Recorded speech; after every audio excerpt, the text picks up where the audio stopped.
I've been gone for a minute. I'm back, not so much with the jump off, but the new ins for the month of June. So without further ado, let's go. Let's go, let's go, let's go, let's go.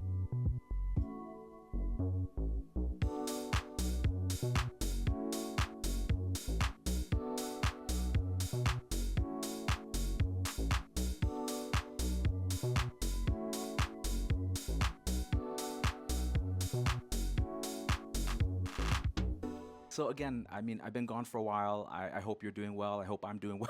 I'm actually not doing so well because my internet is down this weekend. Trying a different setup. I don't have the bisexual lighting, you know, the blue and the red. Following what the Twitch streamers, the video essay people on YouTube do. Instead, I've set up this yellow light behind me and I thought this kind of looked cool. I don't know. Because I've been gone for a while, do a little preamble, some things that I want to share with you. As always, been in the kitchen, baked some things. One of the things I baked was some cinnamon rolls, and where I messed up was rather than cutting them horizontally, I cut them vertically because I was trying to be greedy and make multiple portions for me, my neighbor, my friends, so on. The people said they were good. I thought they weren't that great. When you make cinnamon rolls, obviously you're gonna make cream cheese icing. And so what else do you use cream cheese icing for? Carrot cake. My carrot cake recipe is definitely one that's considered because almond flour is very expensive right now. It's actually shocking how expensive it is amongst other essential things, right? And I've also whipped up some pickle. I do like a Vietnamese style pickle that I keep in the fridge. But on to what you really came here for. We need to discuss the things that are new and exciting. So I just want to circle back to the Vino Perfect foam from last month. The first couple of days when I was using it, I was doing 3 pumps at a time. That was a bit heavy-handed. It's been about 6 or 8 weeks now, and I've been using it every single night, 2 pumps at a time. So I can safely say that this bottle will last you roughly 3 months. Just a good to know. Because I've been gone for so long, there's an absolute glut of newness that I have to share with you. Let's get the notes out. First, we want to talk about some fragrances. One that just recently came into my line of sight is from K. Ali. It's the Vanilla Candy Rock Sugar 42. Does she number her fragrances? Mona has come out with a new fragrance. Look at the bottle, and even if you see the adverts and the way that she styled herself, it's candied pear and bubblegum. Very summery, very uplifting. I think all of her fragrances are quite good. With all the K. Ali fragrances, you can always go onto the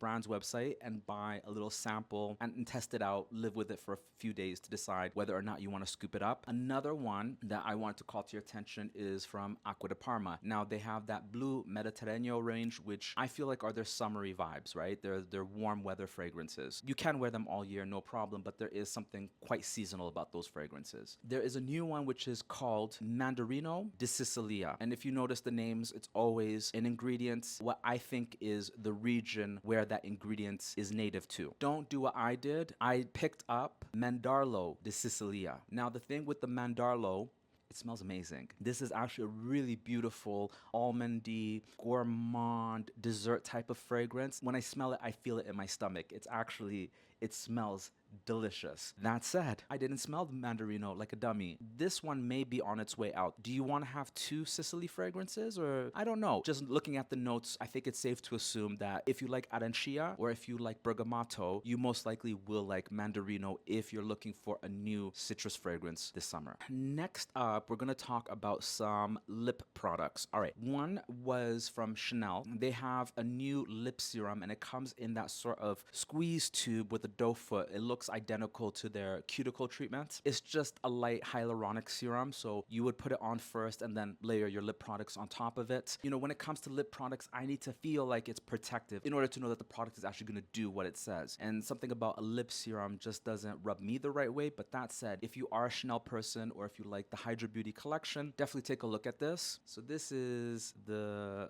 Fido Lip Balm #1 in the shade Cloud. What this is, it's a refillable lip balm with a slight vanilla-y fragrance to it. It's really, really subtle. Sisley have their classic Comfort Extreme. It's the little pink pot, not the most hygienic product, but this really handy, and it comes in 3 colorways. So Cloud is transparent and you can see no shine. The other 2 colors, one is a pH adjusting one, and there is a plummy color, which I think is Sisley's answer to Clinique Black Honey. Clinique Black Honey was really trendy on TikTok last year, and so this would be like an elevated version of that. I mean, the packaging is really really cool. It's got this golden zebra thing happening.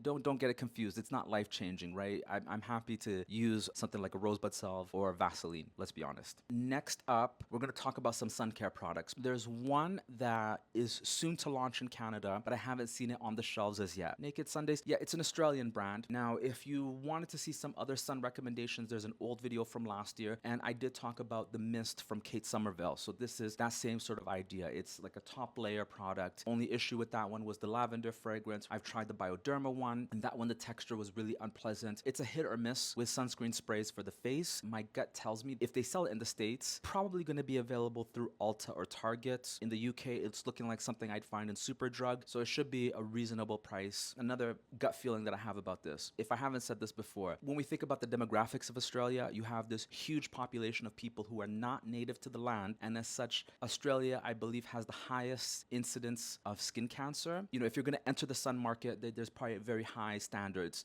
that brands have to meet in order to have their products on the shelves. But a couple that I did try and I posted on TikTok. Why don't I have 1 million TikTok followers? That's what I want to know. I've got my laptop going, so I'm just going to pull this up and we're going to listen to what Muhammad has to say. So the first one that I picked up is the one from Glow Recipe. I don't know, is he on this side or is he on that side of the screen? It's captioned, so we can kind of look at what he's got to say. The texture of it was really surprising. Like he said, it's an oily gel. It's got like this silicone-y, wet sort of vibe happening, so it glides really easily. But then as you massage it, you know, you can feel a little grip to it. It's not unpleasant. It's actually really nice. And the other thing is, I think I would wager that people who are oily won't like this. When I'm looking at the reviews on the Sephora site, it's a 3 out of 5. And again, because I am drier, I think it's great.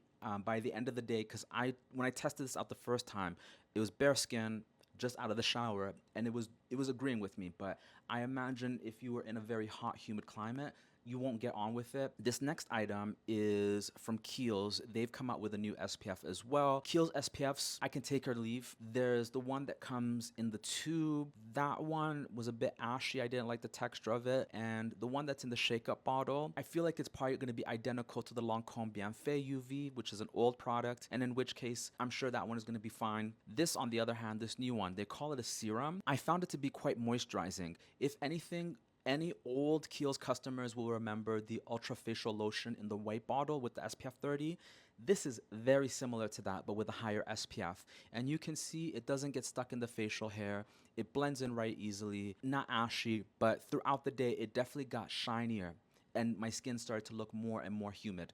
You know, it's really, and I'm saying that as somebody with a dry skin, so I don't think this is a universal product. I really think it's something for people with a dry skin. So be mindful of that. I don't typically shop at Kiehl's, but, you know, I knew this was a trending item, so I had to test it out to see what it was about. I mean, if I was to pick between the two for new SPFs, I would definitely opt for the one from Glow Recipe as opposed to the Kiehl's. That covers the sun products for the face, but I want to cover some body sunscreens. All right, K-Skin, I've seen it in the past, and I just wanted to remind you that if you are looking for beautiful sunscreens that have a skin perfecting, complexion enhancing element to them, you know, if you're on your summer walker this summer, if you're going to be at Caravana, if you're going to be at a festival and you want your limbs glistening in the sun, that's where this brand can really fill in that gap. But what I did pick up, the vacation brand Orange Jelly SPF 30 sunscreen gel. If I go back to my time when I was working in the shops, there would be like stacks of old Allure magazines and things like that. People used to just drop them off. In the States, they used to have a product called Bain de Soleil, and I don't know if it was ever available in other markets, but when I saw it, my ears pricked up. I always thought this was a really interesting idea. An orangey sunscreen gel with an SPF 4, I mean, different time, right? It was a tan booster. It made you look well brown, right? That was the idea. Now, this brand has had a revival. I don't know who's behind it, but it's very interesting. They've got all these really kitschy, cool products. They have one that looks like Cool Whip. It's in an aerosol. The texture of it is quite interesting in that they say it's a gel, and that's what spoke to me. But in fact, it's not a gel. It's more so balm to oil, a melting texture. Think Darphin Purifying Balm, or if you've ever used the Declear Neroli Balm, it's that sort of idea. It goes from solid to oil. I will say it does have a weight to it, so you definitely feel it on the skin. I'm realizing that this is not a product to take with you to the beach. This is more if you're gonna have a holiday poolside at a resort, something like that. And because it has that slight orangey color to it, it's definitely gonna enhance your complexion, especially if you're my skin tone or deeper, it's gonna look amazing on you.